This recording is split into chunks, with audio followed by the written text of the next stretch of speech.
The first one was concerning the Queensland Working Women's Service, and so I just wanted to confirm that service, which has had more than 22 years' experience helping women with discrimination, harassment and workplace issues, is set to close after they lost federal funding. So can you confirm that that's the case?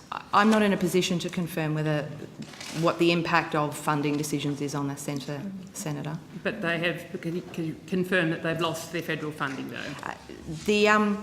The Queensland Working Women's Centres had funding under a terminating program that we used to administer called the Community-Based Employment Advice Services. Yes. That terminated on the 30th of June 2016, that funding for all of the recipients. We sought approval through the budget process for transitional funding for an extra 6 months while we established a new program.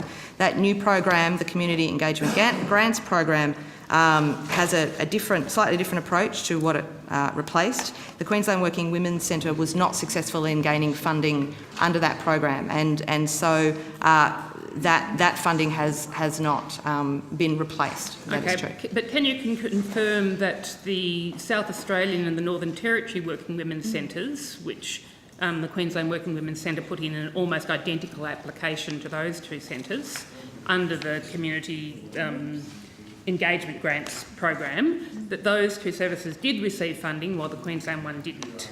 I can confirm that under the new program those centres did receive funding. Yes, so why is that the case, that the other two services, almost identical applications, received their funding and the Queensland one was unsuccessful?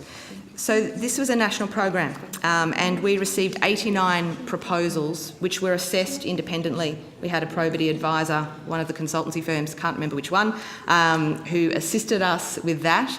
And so it was a competitive process. And we were also looking at national coverage. So the previous program did not provide for national coverage throughout the country. And so we went through that process, and the Queensland Working Women's Centre application was strong, but there were stronger candidates for that funding in Queensland from our point of view based on the criteria in this program, bearing in mind that the original program never went through any sort of competitive process. But you've given funding to the equivalent services in South Australia and Northern Territory. We have. And you've got a service that was there for 22 years doing extraordinarily good work, helping up to 3,000 women a year, which has lost funding and is going to have to close. Senator, it was a question of the criteria that we were applying, which were different under the previous program, and working our way through those 89 applications, many of which were very good, and particularly the program guidelines. We were looking for initiatives that were very much focused on vulnerable workers. Migrant workers, as you know, has been a priority for us. And we received a number of other applications that we thought were stronger in this case. So they have been providing good services and they did provide a strong application, but we were of the view that there were stronger applications, and particularly looking at ensuring that there was national coverage, but also a diverse range of different sorts of initiatives throughout the country. Right, but it doesn't help the women that are being helped by that Queensland service and have been helped for the last 22 years. I mean, I understand what you have funded in Queensland is an organisation called GrowCom, which is an employers' lobby group essentially. We have indeed funded, and I'm happy to provide further details of who has been funded. So JobWatch, for example, has also been funded to provide services in Victoria, Tasmania and Queensland. GrowCom is providing targeted initiatives to the horticultural sector in Queensland. As we know, the horticultural sector is an area where we have sadly seen higher levels of non-compliance, particularly with respect to migrant workers, than we would like. This is a very targeted initiative focused on assisting employers comply with the law, particularly when it comes to selecting their labour hire companies and ensuring that workers, particularly migrant workers, are paid correctly for picking fruit and vegetables. But my understanding of what they're going to be doing is to be holding voluntary workshops and working with growers for a voluntary code of practice. I don't understand how that is seen to be a better way of helping exploited workers than the direct support of the kind that the Queensland Working Women's Centre was offering. Look, Senator... I mean, the very workers and the very, you and I know, the very types of organisations that are going to sign up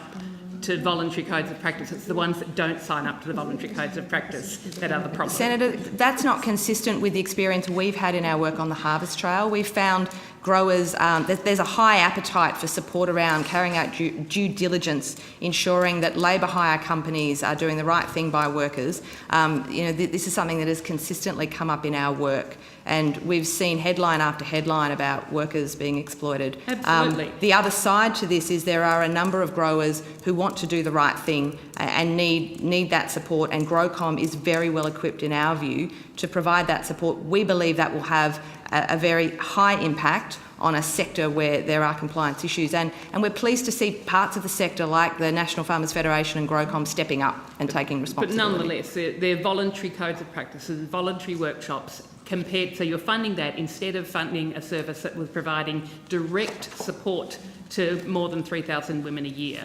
And the information I've got is they've negotiated $1.6 million in settlements for clients in just a year, up to $80,000 each, often for pregnancy discrimination. So, it just seems that the types of services are being funded as you're not funding a very successful service that's really helping exploited workers, to be funding voluntary codes of practice and voluntary workshops that, the organisations that are going to be most exploitative aren't going to be the ones that take that up. Senator, we're trying to change culture across an industry, and we believe that this initiative will help us do this. This program is quite different from the previous program. It wasn't confined to advisory services, it was much broader, and we saw some quite creative initiatives come forward and a broader range of applicants come forward. It was overseen by independent probity advisors. I'm very confident in the process. I'm sorry we couldn't give more money to more people. There were a number of worthy applicants in this process. In the end, we had to choose the measures that we thought would have the greatest impact, and that is what we have done. Did GrowCom meet with the Minister before the grants process was finalised? I have no idea, Senator. Minister? I don't believe so. I will take that on notice, though, to see if they met with the department. And did they meet with you, Ms Jones? Senator, not with me personally. Did they meet with anyone from your office? Anyone associated with the grants program? I'm not sure about that, Senator. I'll take it on notice. Okay. And if there were such meetings, were there any similar meetings held with the Queensland Working Women's Centre? I'll take that on notice as well, Senator. Okay. Minister, regardless of the fact that we've had, they have lost, what might be, or the GrowCom might be providing a useful service. We've got a respected women's service that's been there for 22 years, helping some of the most vulnerable workers, and it's about to close because you have cut their funding and given it to an employers' lobby group. How can the government possibly justify that decision? Well, Senator Rythen, thank you for your question, and thank you also for your passion in relation to the issue. I really do commend you on that. For the government, though, we did commit $7.3 million over 4 years to the Community Engagement Grants Program, which, as you know, commenced on the 1st of July 2017. In terms, though, of the administration of the program and the application process, etc., that is undertaken by the Fair Work Ombudsman. And obviously the Fair Work Ombudsman, Ms James, has articulated how that process was undertaken. The reality is, though, there are more applications than there is funding, and the Ombudsman has articulated that they need to make a call. I do note, though, that the assessment of the applications was facilitated by the Fair Work Ombudsman, and it was overseen by an independent auditor. Regardless, yes, there are lots of services that need funding. Regardless of that, you've got a service that's been providing a really critical, valuable resource for some of the most exploited workers, most exploited women workers. Wouldn't you feel that, particularly, say, young women workers who they've seen this, they've seen the decision to cut penalty rates, And now they're seeing that instead of funding this sort of service, you are giving that money to an employers' organisation. Wouldn't they be forgiven for thinking that the government just doesn't give a stuff about them? I would dispute the premise of your question, and again go to the fact that it was a process by which people had to put in applications for the grants, and it was undertaken by the Fair Work Ombudsman and overseen by an independent auditor. Again, though, as the Fair Work Ombudsman has articulated, it's not that there is a lack of service now in Queensland. The service is being provided by someone else. It's a very different service, though, Minister. A very different service, and it's not going to be helping some of those most exploited workers who have been helped for the last 22 years by this very respected service. And again, Senator Rice, I commend you on your passion, I really do, but it is a process that was undertaken by the Fair Work Ombudsman, overseen by an independent auditor. To meet your criteria that were favouring organisations like ROCOM rather than the Working Women's Centre. No, I think that's actually a very unfair characterisation of the situation.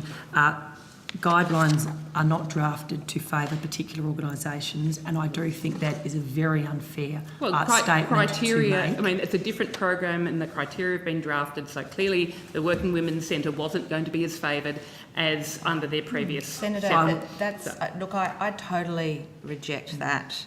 The program guidelines would have been on our website during the process. I'm happy to provide them to you. We spent quite a bit of time making sure we were targeting the kind of services and a broad range of services that were going to help us, in particular, tackle exploitation of vulnerable workers, particularly migrant workers. And so that was the focus of the criteria. And there were a range of applicants in this process who we might not have seen 3 or 4 years ago before we saw quite so much migrant exploitation going on. And so our focus was always on getting the best outcome for what is actually not an enormous amount of money. We want to get value for money for the taxpayer. We wanted to get national coverage. And if the criteria were stacked against a service of the nature of the Working Women's Centre, I can't imagine that the other Working Women's Centres in other states would have been able to be successful. No, but clearly it's ended up with a situation where you have such a successful service that has been providing a successful service having to close. And well, I think Senator, that's a travesty. Look, can I move on because I've got 7 minutes left? And